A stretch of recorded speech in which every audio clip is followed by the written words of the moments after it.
اور یہاں پر آپ کو بتائیں، شدید آندھی اور بارش سے سندھ کے مختلف علاقوں میں بجلی کا نظام درہم برہم ہو گیا۔ سکھر الیکٹرک پاور کمپنی کے 130 فیڈرز ٹرپ کر گئے۔ ترجمان سیپکو کا دعویٰ ہے کہ 80% فیڈرز سے بجلی بحال کر دی گئی، جبکہ 20% کی بحالی کا کام جاری ہے۔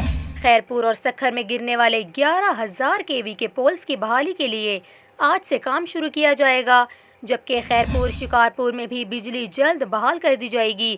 دوسری جانب آپ کو بتائیں، لاہور سمیت پنجاب کے مختلف شہروں میں بھی آندھی سے سائن بورڈز اور درخت اکھڑ گئے۔